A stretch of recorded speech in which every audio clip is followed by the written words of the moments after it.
जय हिंद।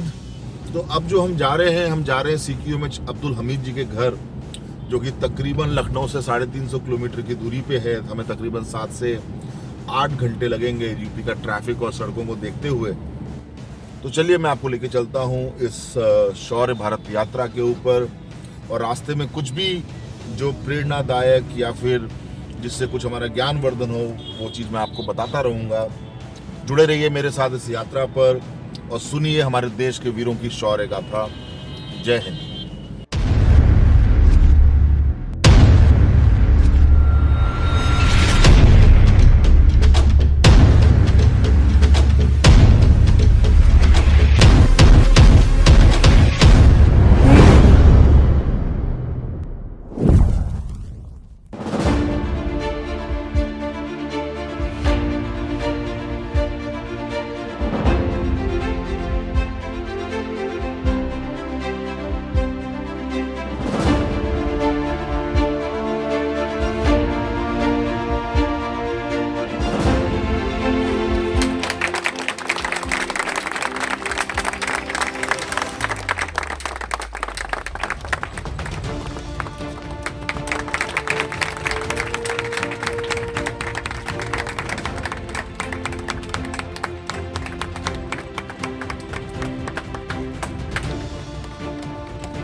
मैं पहुंच चुका हूं यहाँ पर। शौर्य भारत की टीम पहुंच चुकी है अब्दुल हमीद साहब के गांव, और इस वक्त मैं जो खड़ा हूं वो यहाँ पर एक शहीद स्मारक बना है। और बेहतरीन बात तो ये है कि वही जीप और RCL गन यहाँ पर स्मारक के रूप में स्थापित है। आप देख सकते हैं श्री अब्दुल हमीद साहब की मूर्ति, और जो उनकी धर्मपत्नी थी श्रीमती रसूलन बीबी जी, उनकी भी मूर्ति यहाँ पर है। और ये वाकई में इस गांव के लिए ही नहीं बल्कि पूरे देश के लिए एक पूजनीय स्थल है। और मैं ये बताना चाहूँगा कि जब हम लोग आजमगढ़ से गाजीपुर की तरफ जाते हैं तब ये जगह बीच में पड़ती है, गांव बीच में पड़ता है। तो कभी भी आप गुजरें यहाँ से तो इस गांव में आएँ और इस स्थल पे ज़रूर आएँ और याद करें, नमन करें अपने पूर्वजों को जिन्होंने इस देश के लिए सर्वस्व बलिदान दे दिया। आज जो मेरा मकसद है यहाँ पर आने का वो और सार्थक हो जाता है जब मैं यहाँ पर आके अचंभित होता हूँ और पाता हूँ कि वही जीप जिससे कि अब्दुल हमीद साहब ने 1965 में पाकिस्तान के पैटर्न टैंक्स को ध्वस्त कर दिया, वो यहाँ पर स्मारक के रूप में स्थित है। तो मैं और ज़्यादा गौरवान्वित फील करता हूँ। मुझे बहुत खुशी है इस बात की कि आज मैं हिम्मत करके उस जगह पे पहुंच पाया जहां पर फिजाओं में, जहां पर हवा के हर कण कण में, हर कतरे में वीरों की दास्तां है, अब्दुल हमीद साहब की दास्तां है। मैं यहाँ पर आकर यहाँ के बच्चों से भी मिला और मैंने देखा कि उनमें भी बहुत जोश है फौज में जाने के लिए। और यही जो एक वीर जो कर गुजरता है, जो एक वीर इस देश के लिए कर गुजरता है, वो जो अंततः बच्चों के अंदर भावना जाती है, युवा पीढ़ी के अंदर भावना जाती है, वही सबसे बड़ा उनका कर्म है। मैं आपको आज CQMH अब्दुल हमीद साहब की शौर्य गाथा सुनाने जा रहा हूं उनकी जन्मभूमि से। तो चलिए मैं आपको लेकर चलता हूं उनकी जन्मभूमि, और वहां से मैं सुनाऊंगा हमारे वीर, हमारे परमवीर अब्दुल हमीद जी की शौर्य गाथा। तो मुझे गौरव प्राप्त हो रहा है और मैं बहुत गौरवान्वित फील कर रहा हूं उस RCL जीप के पास खड़े होकर वीर अब्दुल हमीद जी की शौर्य गाथा सुनाने में। ये वही जीप है जिसने पैटर्न टैंक्स को ध्वस्त किया, ये वही जीप है जिस पर अब्दुल हमीद जैसा वीर सवार होकर उन्होंने पाकिस्तान को धूल चटा दी। हमीद साहब का जन्म 1933 में, जुलाई 1933 में हुआ, और वो बचपन से ही अगर मैं कहूँ तो बहुत ही अपने काम में ध्यान देते थे, अपने परिवार की मदद करते थे। उनके पिताजी जो थे उनकी एक सिलाई की दुकान थी और वो उनकी अक्सर मदद किया करते थे। 8वीं तक की पढ़ाई उनकी गांव के अंदर ही हुई और वो बेहतरीन खिलाड़ी भी थे। वो शिकार बड़ा अच्छा, मतलब उनका निशाना बहुत अच्छा था, वो अच्छे तैराक थे, और कई सारी बातें हैं जो कि अब्दुल हमीद साहब के बारे में मैं आपको बताऊंगा। एक बार की बात है कि पास के ही गांव के किसी जमींदार ने एक इनाम रखा कि यदि कोई भी व्यक्ति इस चिड़िया को मार लेगा, मार गिराएगा, तो मैं उसको इनाम दूंगा, और जो कि वो खुद भी अच्छा निशानेबाज था और वो ऐसा नहीं कर पाया। अब्दुल हमीद साहब ने इस बात को, इस चैलेंज को एक्सेप्ट किया और अपने मित्र बच्चा सिंह जी की बंदूक से उन्होंने उस चिड़िया को मार गिराया, परंतु वे इनाम लेने नहीं गए। उनका आत्मसम्मान जो था वो बहुत बड़ा था। बच्चा सिंह जी जो थे उनके मित्र, वो इनाम लेने गए, लेकिन जमींदार ने बोला नहीं, वो तो अब्दुल हमीद जी को ही यहाँ पर आना पड़ेगा, और अब्दुल हमीद जी ने साफ मना कर दिया। उनकी आर्थिक स्थिति बहुत ज़्यादा स्ट्रांग नहीं थी, उनके पिताजी की एक सिलाई की दुकान थी, तो उन्होंने फिर भी बोला नहीं भाई, हम गरीब जरूर हैं लेकिन हम ऐसे किसी के घर पे नहीं जाएंगे। और अंततः उनके आत्मसम्मान के सामने जमींदार साहब को झुकना पड़ा और उन्होंने इनाम की राशि अब्दुल हमीद साहब को पहुंचाई। 1955 में तकरीबन 20 साल की उम्र में अब्दुल हमीद साहब ने फौज में जाने की मन में ठानी, और वो बनारस में गए और वहाँ से वो भर्ती हुए, और फिर वो ग्रेनेडियर सेंटर में उन्होंने ट्रेनिंग करी, और वो वहाँ पर 4 ग्रेनेडियर के अंदर उन्होंने अपनी सर्विस की। अब्दुल हमीद साहब एक वॉर वेटरन थे।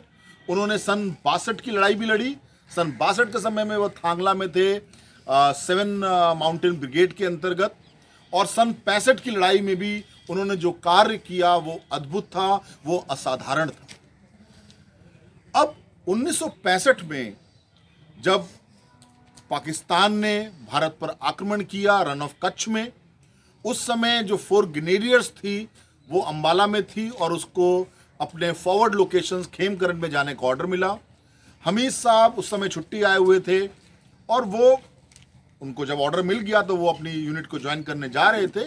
उस समय उनकी धर्मपत्नी जी रसूलम बीबी जी को कुछ अच्छा महसूस नहीं हो रहा था।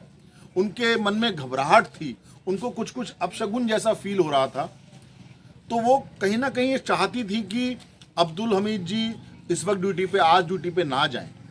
अब्दुल हमीद साहब अपना बेड होल्डर बांध रहे थे, अपनी तैयारी कर रहे थे, तो जब जैसे उन्होंने बेड होल्डर के रस्से को जोर से खींचा तो वो बेड होल्डर पूरा खुल गया, रस्सा टूट गया, और उसके अंदर से सारा सामान बिखर गया, और उसके अंदर से एक मफलर भी निकल के बाहर गिरा, जो कि उनकी धर्मपत्नी उनके लिए एक मेले से लेके आई थी। और ये देखते ही उनके मन में जो आशंकाएं थी और ज़्यादा बढ़ गई। पर हमीद साहब, उनके लिए तो देश सबसे बड़ा, उन्होंने अपने रसूलन बीबी जी के लाख मना करने के बावजूद भी उन्होंने कहा नहीं, मैं तो ड्यूटी पे जाऊंगा। अपने बच्चा सिंह मित्र को उन्होंने बुलाया और उनकी साइकिल पर वो स्टेशन जाने लगे। अब यहाँ पर भी आप देखिए, जैसे ही वो साइकिल पर उन्होंने सामान रख के चला, साइकिल की चेन टूट गई। तो यहाँ पर परिवार के मन में और ज़्यादा आशंका हो गई कि ये तो और बड़ा अपशगुन हो गया कि आप निकले हो और आपकी साइकिल की चेन टूट गई। पर हमीद साहब के तो देशभक्ति का जुनून उनके दिमाग में था, वो किसी की कहाँ सुनने वाले, और वो देशभक्ति के जुनून में स्टेशन चले गए। और वहाँ पर भी क्या हुआ, जिस ट्रेन से उनको जाना था वो ट्रेन पहले ही जा चुकी थी। तो परिवार वालों ने कहा, उनके मित्र ने कहा कि चलिए आप घर चलिए, लेकिन अब्दुल हमीद साहब ने बोला कि नहीं, अभी रात को दूसरी ट्रेन आएगी, मैं उसी से जाऊंगा और आप लोग सब घर जाए। तो ऐसे थे वीर अब्दुल हमीद, जिनके लिए देश सर्वोपरि था, जिनके लिए देश से बढ़कर कुछ भी नहीं था। उधर युद्ध के बादल बढ़ चले थे, युद्ध शुरू हो गया था, खेमकरन सेक्टर जो था वो एक्टिवेट हो रखा था, और ये इतिहास का पहला युद्ध था जिसके अंदर एक इन्फेंट्री बटालियन का सामना एक आर्मर्ड डिवीजन लेवल के अटैक से होने वाला था। यह इतिहास का पहला युद्ध था, भारत के इतिहास का पहला युद्ध था, बल्कि विश्व के इतिहास का पहला युद्ध था, जहां पर एक आरसीएल गन, एक इन्फेंट्री बटालियन की आरसीएल गन एक आर्मर्ड डिवीजन के टैंक्स को रोकती है और आर्मर्ड डिवीजन के टैंक्स के अटैक को फेल कर देती है। 8 सितंबर 1965, मौसम बहुत सुहावना था, बिल्कुल धूप खिली हुई थी। सुबह के 9 बजे अब्दुल हमीद साहब ने जो किया वो इस देश के इतिहास में सुनहरे अक्षरों से लिखा गया है। अब्दुल हमीद साहब पलटन के अंदर भी एक बहुत ही कुशल नेतृत्व वाले लीडर थे और वो हमेशा से हर काम के लिए अग्रसर रहते थे। उनको पलटन के अंदर बटालियन के अंदर कंपनी क्वार्टर मास्टर हवलदार का ओहदा मिला, वो CQMS थे। और जब RCL गन्स इंडक्ट हुई और इन्फेंट्री बटालियन को रिकॉइललेस गन जब मिली तो CQMS अब्दुल हमीद साहब को हुक्म मिला कि RCL गन जो नज़दीकी जो हमारा ऑर्डिनेंस डिपो है वहाँ से कलेक्ट करें। और जब लड़ाई के मैदान में जब हमारे पास एक RCL गन का जो डेड कमांडर नहीं था, तो चूंकि अब्दुल हमीद साहब एक बेहतरीन निशानेबाज थे, मार्क्समैन थे, वो उनका निशाना बहुत सटीक था, उनका कमांड एंड कंट्रोल बहुत सटीक था, उनका आपस में अपने जवानों के साथ अपने साथियों के साथ व्यवहार बहुत बढ़िया था। तो उनको डेड कमांडर की रिस्पॉन्सिबिलिटी दी गई और उन्होंने भी वो रिस्पॉन्सिबिलिटी बहुत खुशी से ली गई और वो रिस्पॉन्सिबिलिटी गवाह बनी। अब्दुल हमीद साहब ने जो किया वो देश के लिए काबिल तारीफ है, बल्कि विश्व में एक पहला एग्जाम्पल है जब एक RCL गन एक डिवीजन लेवल के आर्मर्ड अटैक को फेल करती है। मैं वापस लेके चलता हूं आपको 8 सितंबर 1965 को सुबह 9 बजे अब्दुल हमीद साहब अपने दस्ते के साथ इसी जीप के अंदर, इसी जीप ये इस जीप को देखकर मेरे को बहुत अलग फील हो रहा है। ये वो हथियार है जिसने इस देश की अखंडता को बचाया, जिसने इस देश की अस्मिता को बचाया। ये वो हथियार है जिसने इस देश के मान सम्मान को नया जीवन दिया। तो सुबह 9 बजे जब अब्दुल हमीद साहब अपनी इसी RCL जीप के अंदर अपने दस्तों के साथ, अपने लोडर के साथ, अपने ड्राइवर के साथ को ड्राइवर सीट पे बैठे हुए जब दुश्मन की तरफ नजर गड़ाए बैठे थे, तो वो देखते हैं कि 3 टैंक जो हैं वो सामने आ रहे हैं। अब्दुल हमीद साहब ने बहुत सूझबूझ के साथ ये फैसला लिया कि जब तक टैंक हमारी मार के हद में नहीं आते तब तक हम कोई फायर नहीं करेंगे, हम कोई हरकत नहीं करेंगे। और 4 ग्रेनेडियर्स के जो सारे डिफेंसेस थे उनको भी ये पता था कि हम दुश्मन को सरप्राइज की हद में आने देंगे और उनके ऊपर हम एक सरप्राइज अटैक करेंगे। हम डिफेंस में जरूर हैं, दुश्मन वहां से अपनी आर्मर्ड डिवीजन को लेके एडवांस जरूर कर रहा है, लेकिन हमारा जो जोश है वो अटैकिंग जज्बे से कम नहीं है। अब्दुल हमीद साहब के ऊपर रिस्पॉन्सिबिलिटी थी कि दुश्मन के आर्मर्ड एडवांस को रोका जाए, वो उनके इलाके में ब्रिजहेड ना बना सके, क्योंकि यदि एक बार आर्मर्ड ने आपके डिफेंसेस को तोड़ लिया तो आप उस लड़ाई को हारने की कगार पर पहुंच जाते हैं। और अब्दुल हमीद साहब पर यह रिस्पॉन्सिबिलिटी थी कि वो दुश्मन के आर्मर्ड एडवांस को, उसके ब्रिजहेड फॉर्मेशन को रोक ले। हमीद साहब ने देखा कि 3 टैंक उनकी तरफ बढ़ रहे हैं और खेमकरन का उस समय इलाका पूरा खेती से भरा हुआ था, गन्ने के खेत थे बड़े बड़े, तो बहुत अच्छी पोजीशन हमीद साहब को मिल रही थी अपनी जीप को छुपाव में रखने के लिए। लेकिन जो टैंक की लड़ाई होती है उसमें जो सबसे बड़ी बात होती है, आर्मर्ड की लड़ाई के अंदर सबसे बड़ी बात होती है कि आप फायर एंड मूव की पॉलिसी पे कितना बखूबी काम करते हैं। यदि आप फायर करने के बाद अपनी उसी लोकेशन पे रहेंगे तो आपकी लोकेशन ओपन हो जाएगी और दुश्मन आप पे काउंटर अटैक कर जाएगा और आपको परेशान कर सकता है, आपको खत्म कर सकता है। तो आर्मर्ड में टैक्टिक्स यही है, जब भी हम आर्मर्ड की बात करते हैं तो फायर एंड मूव, आप फायर करते हैं और अपनी जगह से मूव कर जाते हैं ताकि जो आपकी लोकेशन खुल गई है वो दुश्मन उस पर कुछ कर ना पाए। तो हमीद साहब ने अपने ड्राइवर को बिल्कुल मुस्तैद कर रखा था कि हम इस लोकेशन से फायर करेंगे, और उन्होंने सारे रास्ते फायर करके कहाँ जाना है, किस छुपाव में जाना है, किस जगह पे जाना है, जीप को रिवर्स कैसे करना है, किसी प्रकार की टायरों के नीचे बाधा ना आए, ये सारी चीजें हमीद साहब ने कर रखी थी। और यही कारण था कि जब उन्होंने पहले टैंक को देखा और वो उनकी मार के हद में आया, हमीद साहब ने उस पर सटीक फायर किया, अपने लोडर को बोला तुम लोड करो, और सटीक हमले का ऑर्डर दिया। और RCL गन बच्चों में बता दूं आपको, रिकॉइललेस गन की जो आवाज है वो दिल दहला देती है, और उस दिल दहलाने वाले माहौल के अंदर अब्दुल हमीद साहब ने फायर किया। और जिससे पहले ही वो बाइनोकुलर उठाकर वो देखते कि ये फायर लगा कि नहीं लगा, गोला टैंक पे गिरा और टैंक जो था वो ध्वस्त हो गया, धुंधु करके वो जलने लग गया। तो कहां पैटन टैंक, जो कि उस समय विश्व का सबसे बेहतरीन टैंक था, उसका मुकाबला आरसीएल गन से नहीं था, उसका मुकाबला था इस देश के परमवीर अब्दुल हमीद से। चाहे वेपन कितना भी हो, कैसा भी हो, हमारा इतिहास गवाह है, हमारे जवान 303 राइफल से लड़े हैं चीनियों के ऑटोमेटिक हथियारों के खिलाफ। हमारे जवान 303 राइफल से लड़े हैं पाकिस्तानियों के ऑटोमेटिक हथियारों के खिलाफ। और अब्दुल हमीद साहब अपनी आरसीएल से लड़े पाकिस्तान के पैटन टैंक के खिलाफ। तो जैसे ही वो पैटन टैंक धू करके जल उठा, बाकी के 2 टैंकों के लोग, जो पूरा दस्ता था, वो डर के मारे वहां से भाग गया। तो मैदान में क्या था? एक जला हुआ टैंक और 2 टैंक और दुश्मन के, जिसको दुश्मन छोड़ के भाग चुका था। अब्दुल हमीद साहब ने अपनी टीम को शाबाश बोला, पूरी टीम उनके गले मिली और उन्होंने वापस एक अपनी सेफ पोजीशन ले ली। और 8 तारीख की ये बात थी, करीब 9:30-10 बजे की, और 11:30 बजे दुश्मन को मालूम पड़ गया कि यह लड़ाई आसान नहीं होने वाली। यहां पर अब्दुल हमीद है, यह लड़ाई आसान नहीं होने वाली। और 8 तारीख को तकरीबन 11:30 बजे पाकिस्तानियों को अपनी रणनीति बदलनी पड़ी और उन्होंने हैवी आर्टिलरी फायर 4 ग्रेनेडियर्स की लोकेशन पर डालना शुरू कर दिया। भीषण युद्ध का माहौल था। खेमकरन सेक्टर एक प्रकार से पूरा एक्टिवेट हो रखा था, जल उठा था, और 4 ग्रेनेडियर्स बखूबी उस अटैक का और उस आर्टिफायर का बखूबी उसका मुंहतोड़ जवाब दे रही थी। सारे डिफेंसेस इतने मजबूत थे कि 4 ग्रेनेडियर्स की कैजुअलिटीज नहीं हुई और सब कुछ सही सलामत रहा। अब 9 सितंबर 1965 भी वो दिन था जहां पर अब्दुल हमीद साहब ने पाकिस्तान की फोर्सेस पर, उनके आर्मर्ड एडवांस पर कहर डाल दिया था। उन्होंने 9 तारीख को 2 पैटन टैंक और ध्वस्त किए।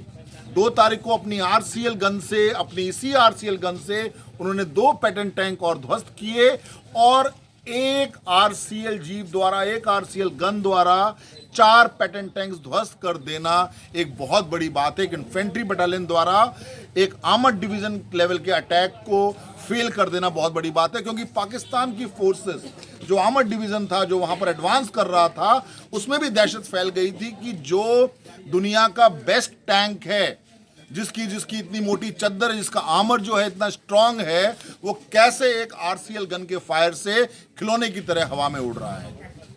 पलटन ने अब्दुल हमीद साहब का 9 तारीख को ही परमवीर चक्र के लिए साइटेशन भेज दिया, बिकॉज ये एक परमवीर ही कर सकता है कि अपनी आरसीएल गन के साथ वो एक आर्मर्ड के एडवांस को रोक दे। 9 तारीख को हमीद साहब बहुत निश्चिंतता से सोए और 10 तारीख को जो हुआ उसने इस देश का इतिहास ही बदल दिया। अब्दुल हमीद साहब ने 10 तारीख को भी 3 पैटन टैंक्स को ध्वस्त किया और जब वो अंतिम पैटन टैंक को ध्वस्त कर रहे थे, जब वो बचते बचाते अपनी आड़ लेते हुए, अपनी पोजीशन लेते हुए जब वो एम ले रहे थे, तब दोनों पाकिस्तान के पैटन टैंक और हमीद साहब की आरसीएल जीप का बिल्कुल आमना सामना हो गया, आई कांटेक्ट हुआ। अब यहां पर आप देखिए कि एक तो पैटन टैंक जिसकी मशीनी फुर्ती, जो कि वर्ल्ड का सबसे बेस्ट टैंक, और दूसरा हमीद साहब की सूझबूझ, उन्होंने तुरंत अपने लोडर को कमांड दिया, लोड हुआ और दोनों गोले एक साथ निकले। हमीद साहब के गोले ने टैंक उड़ाया और दुर्भाग्यवश पैटन टैंक का गोला उनकी जीप पर गिरा और हमीद साहब शहीद हो गए। मैं हमीद साहब की बहादुरी को, उनके जज्बे को, जिस प्रकार से उन्होंने अपनी पर्सनल सिक्योरिटी की चिंता नहीं करते हुए, जिस प्रकार से उन्होंने अपने पर्सनल सेफ्टी की चिंता ना करते हुए पाकिस्तान के अटैक को रोका, इस देश की अखंडता के लिए, इस देश को अस्मिता को बचाने के लिए, वो बहुत ज़्यादा पूजनीय है। मैं तहे दिल से, मैं कैप्टन अतुल शौर्य भारत टीम की तरफ से तहे दिल से, दिल की गहराइयों से उनको नमन करता हूं और मैं ये उम्मीद रखता हूं कि देश का हर जवान अब्दुल हमीद साहब की इस वीरता से प्रेरणा लेगा और देश हित में हमेशा अग्रसर रहेगा। ऐसा था कि एक बार जो कि हमारे यहाँ 1956 में बहुत ज़बरदस्त बाढ़ आई हुई थी, जिसका कि पानी हम लोगों के दरवाजे पर जो कि इतना लगा हुआ था। ये दीवार थी, यहाँ पर कच्ची दीवार थी, जिसमें कि पूरा खटिया लगा कर माटी छोप छोप कर उसको जो कि है दीवार को बचाने का काम किए। उस समय घर ही पाए हुए थे, छुट्टी पे थे छुट्टी पर थे। और जब हरिजन बस्ती डूबने लगी तो बाढ़ वो नाव के ऊपर सबको चढ़ा चढ़ा कर, ये जो बगल में स्कूल नज़र आ रहा है आपको, है इसी में उस समय कच्चा भी मकान था, ये अभी इसका मॉडिफिकेशन थोड़ा बड़ा हो गया है। इसी में जो कि पूरा हरिजन बस्ती को लिया कर जो कि है इकट्ठा किए। और जो ये मकान देख रहे हैं, ये पहले मकान की दीवार नहीं थी, ये एक अंगनैया की बकरी थी जिसमें कि वो पैदा हुए थे और रह रहे थे। उनके गुजर जाने के बाद जो कि मकान भी ध्वस्त हो गया और जो खाली सहन पड़ी हुई है अभी उन्हीं के हिस्से की पड़ी हुई है, क्योंकि उनके भाई दो थे। ये बंटवारा में आधा तो बन गया है और आधा जो कि उनका हिस्सा बचा हुआ है। तो आप हैं अब्दुल हमीद साहब के चचा चचा के बेटे, राइट। और आपने भी 4 ग्रेनेडियर्स में ही सर्व किया है अब्दुल हमीद साहब की पलटन में। तो ये एक और प्राउड की बात है कि उसी पलटन में सर्व करने का मौका मिला जहाँ पर अब्दुल हमीद साहब थे। तो और आप हैं हमीद साहब के बेटे और आप हैं हमीद साहब के पोते। तो ये खुशनसीबी है कि मैं परिवार से मिल सका। और मैं तो यही कहूँगा कि हमीद साहब की वीरता से पूरा देश प्रेरणा ले, हर कोई प्रेरणा ले। और मैं समझ सकता हूँ कि कितना गौरवान्वित महसूस करता होगा ये परिवार, क्योंकि हमीद साहब की कहानियाँ तो हमने कक्षा 6ठी में पढ़ी थी और उस कहानी को पढ़ पढ़ के हमने भी प्रेरणा ली कि हम भी फौज ज्वाइन करें।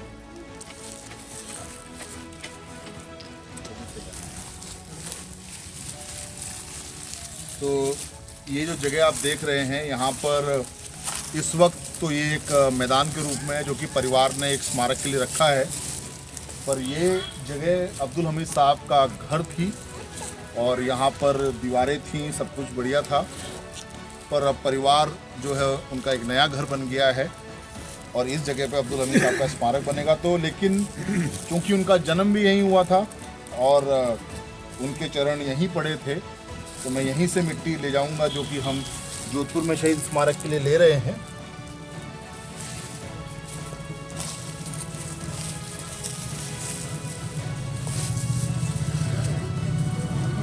और मुझे पूरी उम्मीद है इस देश के नौजवानों से कि वीरों के बलिदान को वो वेस्ट नहीं जाने देंगे और अपने आप की ऊर्जा को वो हमेशा देश हित के अंदर ही आगे बढ़ाते रहेंगे। जय हिंद।